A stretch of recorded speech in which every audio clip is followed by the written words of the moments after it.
भगवान शिव को कोई भोलेनाथ कहता है, कोई महादेव, कोई शंकर, कोई रुद्र, कोई महाकाल तो कोई नीलकंठ। लेकिन आखिर भगवान शिव के इतने नाम क्यों हैं? क्या ये केवल भगवान को पुकारने के अलग अलग तरीके हैं या फिर इनमें से हर नाम के पीछे भगवान शिव के किसी विशेष स्वरूप, शक्ति और रहस्य की कहानी छिपी हुई है? आज के इस वीडियो में हम भगवान शिव के कुछ ऐसे दिव्य नामों को समझेंगे जिनका उच्चारण हम रोज करते हैं, लेकिन शायद उनके वास्तविक अर्थ और उनके पीछे छिपे आध्यात्मिक संदेश को नहीं जानते। सबसे पहला नाम है शिव। यह नाम अपने आप में ही भगवान का परिचय है। शिव का अर्थ है कल्याणकारी, मंगलकारी और शुभ, अर्थात जो स्वयं कल्याण का स्वरूप है और दूसरों का भी कल्याण करते हैं।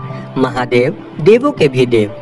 भगवान शिव का सबसे प्रसिद्ध नाम है महादेव। महादेव अर्थात महान देव, लेकिन इस नाम में केवल उनकी महानता की बात नहीं, शिव का स्वरूप हमें यह बताता है कि परम सत्ता को बाहरी वैभव की आवश्यकता नहीं होती।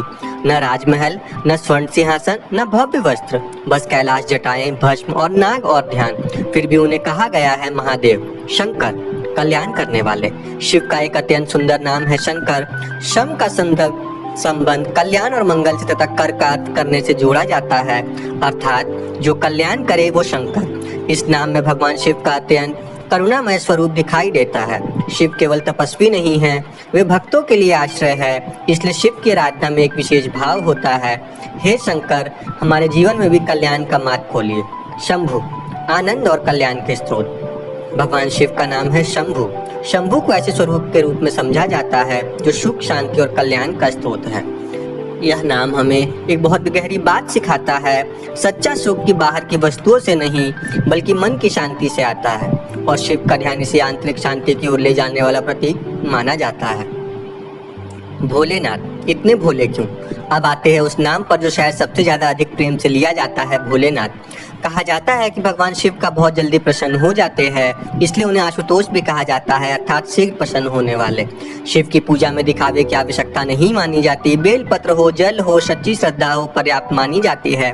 लेकिन यहाँ भोले होने का अर्थ यह नहीं कि शिव कमजोर है, बल्कि इसका अर्थ है उनका हृदय सरल है, लेकिन उनका स्वरूप अत्यंत शक्तिशाली है। छठा, रुद्र, शिव का उग्र रूप।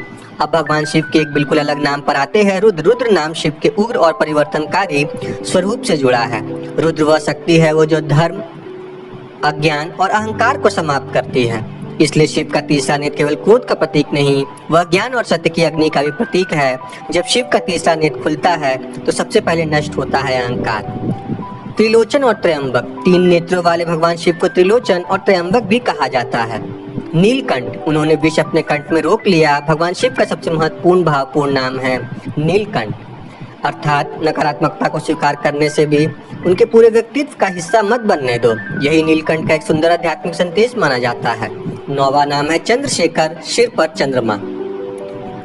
10वां नाम है गंगाधर, जटाओं में गंगा। भगवान शिव को गंगाधर कहा जाता है, अर्थात गंगा को धारण करने वाले। पशुपतिनाथ केवल मनुष्यों के नहीं समस्त जीवों के स्वामी होते हैं। नटराज, सृष्टि का दिव्य नृत्य करने वाले भगवान शिव का एक अद्भुत स्वरूप है। 13वां नाम है महाकाल। महाकाल का अर्थ होता है काल के भी महाकाल। भगवान शिव के सबसे शक्तिशाली नामों में से एक है महाकाल। और फिर 14वां नाम होता है मृत्युंजय, मृत्यु पर विजय।